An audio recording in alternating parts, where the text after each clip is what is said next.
Welcome to the Bourbon Friday Show. I'm your host, Nick Niehaus, and I am talking to Janna Westbook, who is the CEO and founder of Provider Pool. Janna, thanks for joining me today. Thank you for having me. Yeah, of course. Well, let's just start with what is Provider Pool? Sure. Provider Pool helps hospitals find and contract nurses for per diem assignments. It's an online staffing platform for the healthcare industry. Gotcha. All right. Yeah. Now, this is something that's obviously personal to you because your background is you work as a nurse, right? Or worked as a nurse. So tell me, I guess, kind of how you identified this as a problem that needed to be addressed. Sure. So I've worked in the healthcare industry for about 10 years. Okay. And prior to Provider Pool, I was a director of nursing in a long-term care facility here in St. Louis. Okay. And just really struggled with staffing. It was my biggest challenge. And most director of nurses would say that staffing is their biggest challenge. Wow. And I just got really preoccupied with the changes in the labor market, the changes in the workforce and their preferences and how they work. Mm-hmm. And I just wanted to create a way for healthcare organizations to just have direct access to nurses and CNAs and doctors and allied health professionals whenever they need them. So I endeavored to create it. Okay. Solving your own problem, right? I like it. Yeah. If I would use this product. Like Gotcha. If I was a director of nursing again, like I would need this in my building. I would have to have it. So awesome. Well, so tell me, like, why is that such an issue? You know, because I think a lot of us, lay people kind of think of medical professions as like, hey, they pay well, in demand. You would think a lot of people want to have these jobs. So why is staffing in particular such a problem? There's a number of reasons. Mm-hmm. There's a number of things. There's like supply demand issues. Okay. We're actually sicker, I guess. We have a higher acuity patient now, which just means like we're dealing with more complex patients. Oh, really? And because of that, we need more staff. We had an aging population, like all of our baby boomers at one point. Mm-hmm. And so we had more people requiring healthcare. So that drove demand. Gotcha. And then through the Affordable Care Act, more people had insurance. And okay. so more people were using healthcare than before. And so all of those things, retiring workforce, not replacing them with students fast enough, just like put us in this like staffing crisis. And so it's not just this region, it's actually the entire industry that's just having a lot of trouble, competition with talent. Gotcha. Okay. Yeah. So when you set out to kind of help solve this, because obviously it sounds like part of the issue might be just an overall shortage of people in these professions. Sure. But I know I was doing some research ahead of time that you were talking about just kind of how expensive it can be to find these people, especially on a temporary basis. So how did you address that issue? So healthcare staffing agencies are probably the go-to answer when you have staffing challenges, right? I'm going to call a staffing agency or a temp service to help me. But obviously with that comes with recruiters. So you're going to have recruitment fees and markup rates, and it gets so expensive. Okay. And so like the average is $75 to $100 an hour. And so if you need multiple nurses, it gets really, really expensive. And so, we're spending billions on contract staff, and it's a necessary evil before Provider Pool. Yeah. Now you don't have to worry about that anymore, right? Of course, I like it. Yeah. So I think that, we've talked a lot about healthcare on the show in the past because there are other startups that are focusing on it as well. And, it's so expensive, right? And that's the big thing in the U.S. is like healthcare is so expensive. And it sounds like this, there's all kinds of reasons for that, obviously. Sure. It sounds like this is one of those. So obviously these companies are charging a whole bunch of money. You guys cost a lot less. Mm-hmm. So tell me about the structure of Provider Pool. How have you made this a more efficient system? Sure. So it's a tech-enabled marketplace. Okay. If you look at like the previous few years, there's been this huge increase in the gig economy. Young people just prefer to work this way. Okay. We've seen way more freelancers, way more shift gig. You've got Uber, you've got Upwork, and those types of marketplaces. So we've taken a marketplace approach. Okay. It's a double-sided model. We have healthcare organizations on one side. They create a profile. It's kind of like a community. They talk about their building, what they have, the types of patients that they have in their facility. And then on the flip side, we have our nurses, our CNAs. They create a profile as well. With their experience and their skills and all of their certifications. And it's very open and transparent. Okay. They rate each other. Oh, really? And so it's like a mixture of Glassdoor meets Upwork meets like just this online community of healthcare.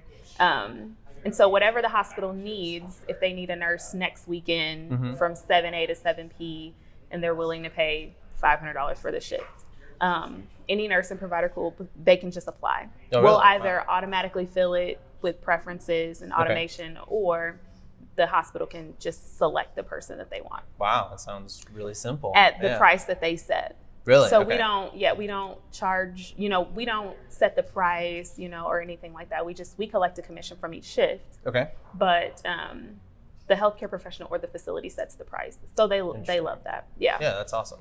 Well, that's something that I didn't realize, initially, is that this can get as kind of granular as just one shift, right? Yeah. So, is that common that a lot of these organizations have, like, hey, I've got this one shift on this one day, and then 2 weeks later I've got one? Is that an issue?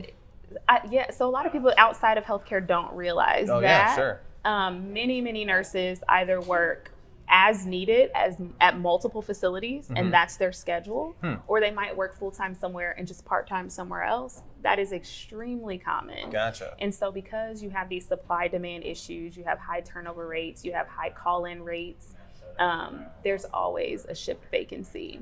And obviously, nurses and CNAs are like food and water for healthcare. Sure, yeah. If someone at Walmart calls off, nothing against Walmart, I love Walmart. Sure, it's a little more replaceable. Yeah, right? yeah. It might not be as bad. Sure. But if a nurse calls off and you have patients, you can't just have that vacancy. It's life or death in some cases, yeah. Exactly. And so having on-demand access to a pool of healthcare professionals is extremely beneficial and valuable.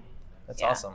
So how fast can you turn something around? I mean, is this something where, like, day of they could put something out and maybe get some? Wow, really? Okay. So they put it in. As long as they're checking, we're working on an app now, but they have to go in and look to see what's available. But eventually, they'll get alerts on their phone. Hey, SLU just posted a shift. Wow. Barnes just posted a shift.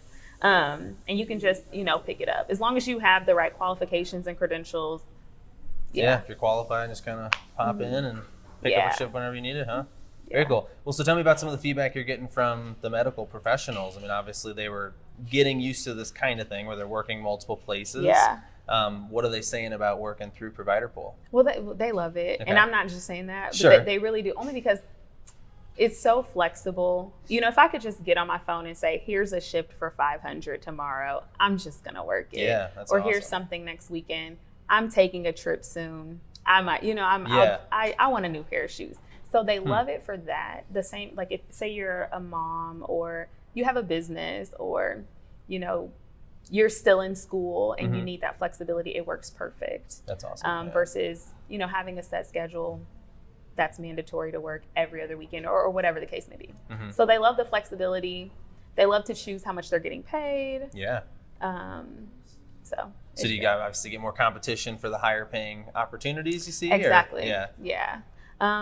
And so the really cool thing is, since we've made it very social and very like community-like, after a nurse works, the nurse is going to rate the hospital. Yeah. It was clean. I had all my supplies. It was great. And the hospital also rates the nurse. Okay. They clinically strong, professionalism, customer service. And so like you basically build up your star rating at that point. And so obviously if you're this rock star nurse in the provider pool community, you might go for a higher dollar or you might be a first choice. Almost like earning a raise by being qualified, right? So that's they interesting. Work really hard, So I mean, that's something that I want to ask you more about, is kind of the review system, because I think that's something where so we run an Airbnb and we've hosted a lot of travel nurses, and we've actually had cases where travel nurses had come to St. Louis, started working at a hospital, and like a week later, like, I have to cancel my reservation because I can't stand this place. Oh, no. Or like people here are terrible or whatever it is. Not frequently, obviously. Sure. So have you seen that there are certain hospitals or people that tend to get better or worse reviews? Is that happening or? Yes, it does. But I think it's necessary. I think it's a necessary evil. Good information to have. Yeah. Yeah, and the hospital should want it. They should want to know. Because this might be why you have the staffing troubles in the first place. So they get feedback they're maybe not getting otherwise. So you have a fresh set of eyes coming in and seeing things. Honestly, healthcare administrators are super busy, and a lot of problems that happen on the floor, they might not be aware of. Okay. They're usually not aware until it's like a big problem. And so for them to be able to see in real time what the healthcare community says about their facility is either amazing or not so great. Doesn't feel good, but you're glad you know it maybe. Yeah. So I think over time it'll be a lot better. That's great. Well, it's an additional value then, obviously. For the professionals as well. Like, I want to work there. Yeah. All the nurses love going there. So very cool. Okay. Yeah. Well, I want to ask you about kind of the overall industry a little bit, because I know obviously from an efficiency of staffing standpoint, sounds like you guys have really solved a lot of that problem. There does sound like there's still a shortage of employees in general. Sure. So do you see that through the company? I mean, are you still seeing situations where there are shifts that aren't getting filled because there's just not enough people? Or is that something that you're just being more efficient, so maybe you are able to kind of solve that problem too? I think that, there will always be some struggle. Sure. We haven't had any struggle. Yeah. We're able to fill all of our shifts. Well, that's awesome. But I think until it starts in education. Okay. Like they turned away. Like, why is this happening even? Because I know, like, obviously maybe there's an issue of debt when you go to school for this stuff, but these are good paying jobs. I mean, why are there not enough people to fill them, you think? Sure. So the nursing industry, especially, we have greater share of older and younger nurses with less share in the middle. Oh, really? So as that older group nears retirement age, those are our faculty as well. So those are our doctorate prepared nurses, our master's prepared nurses, our nursing instructors. They're retiring. Yeah. And so last year, for example, we turned away like 80,000 qualified nursing applicants due to a lack of faculty, budget cuts in the school, not enough clinical sites. And so we're not replacing them fast enough, which really, really sucks. And so I think until we can get nursing students into nursing school, and nursing school is extremely hard. It's hard to get in and it's hard to stay in. So until that is better, because there's a ton of many girls want to be nurses, right? Oh, yeah. But we're not getting them in fast enough. And they're retiring really fast. So education, I think, will be the big thing. Is that being addressed at all currently? Are you seeing any progress there? Or?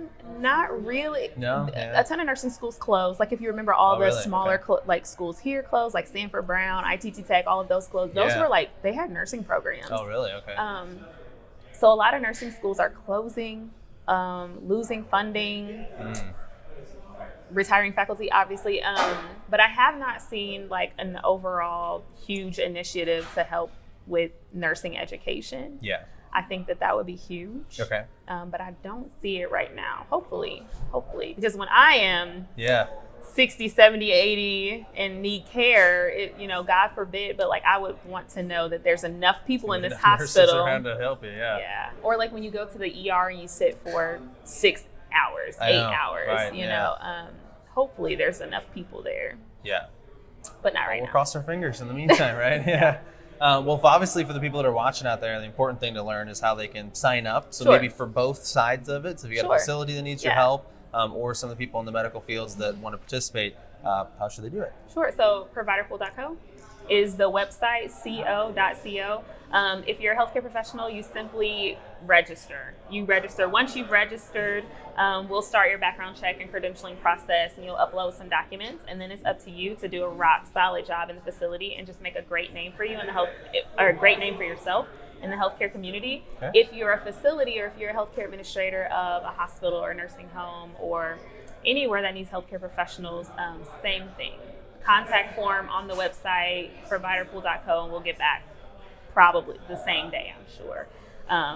And that's pretty easy much enough. It. Yeah, I like it. Cool. Well, we do have a couple minutes left here, so we're going to shift gears a little bit, and we're going to invite the founder of Bourbon Friday, Eric, onto the show, and he's going to tell us about what we are drinking today. Sure. So what we got, Eric? We have Woodford Reserve, and as I was telling you before the show, as you know, we try and relate it back to the guest. You were very, very difficult because there's always nursing cocktails and nursing whiskey and all of that. But one thing I do know about you through research is that you also paint. I do. Yeah, so you also paint.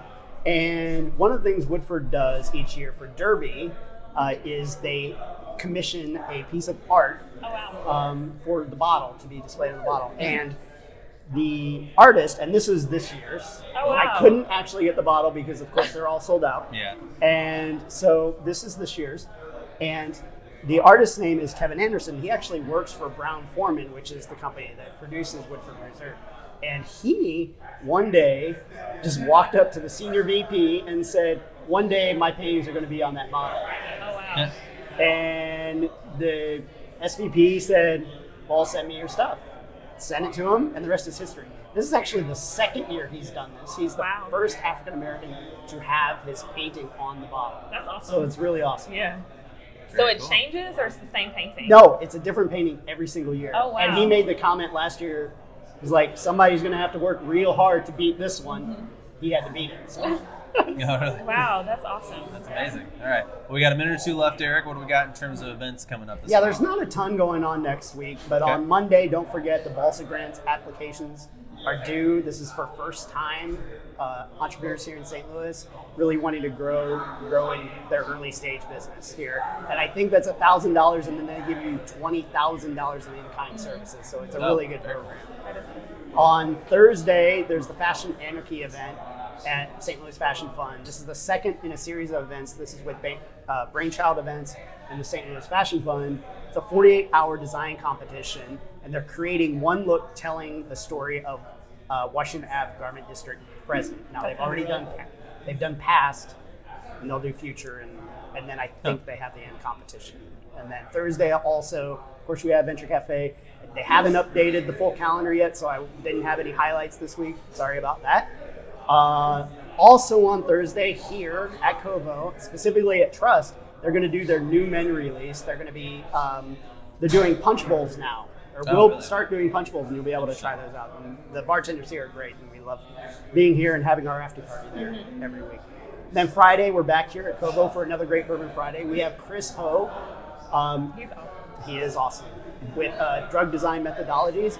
And he uses basically what you think of as gaming tech, so video cards, VR, to like accelerate drug design so that drugs work better, have less side effects, and that kind of thing. Very cool. So that's all the events, but we definitely want to say congrats this week. The definition of Missouri bourbon whiskey was accepted and signed into law by the governor. Wow. Dave from Still 630 and Gary from Wood Hat were both there. They helped draft that bill. And basically it just means that the bourbon, everything is done here. Barrels, bottling, corn, everything. Very cool. Yeah. Also, back there, I just saw them come in. A couple weeks ago when we didn't have a show, but we still had the event, Christian got engaged. So Christian and Anna, congratulations on your engagement. First proposal at Bourbon Friday. The first of many, I'm sure. First of many, I'm sure. And then on a personal note, I was up at UMSL today, and I got to be on a panel for middle school and high school kids about web development. So thank you to Global Hack for allowing me to be out there. Very cool. All right. Well, as always, Eric, thank you for updating us on what's going on in the scene here. Janna, thank you so much for joining us on the show. Thank you. Appreciate you being here. And for those of you watching, thank you for watching the Bourbon Friday Show. We are here every Friday at 4:30 at Kovo. So thank you so much, Kovo, for hosting us. I'd like to thank EQ for always streaming our show through the Facebook page. And thank you to Vanessa Lobo, my business partner with Connect Marketing, for producing and making us look good every single week. Thanks for watching, and we'll see you again next Friday at 4:30. Hey, thanks for watching. We truly hope you enjoyed it. Please like and share this episode. And if you haven't yet, hit that subscribe button. It really helps us out. To stay up to date, follow us on social. We are at Bourbon Fridays on Facebook, Twitter, Instagram, LinkedIn, and TikTok. See you next time.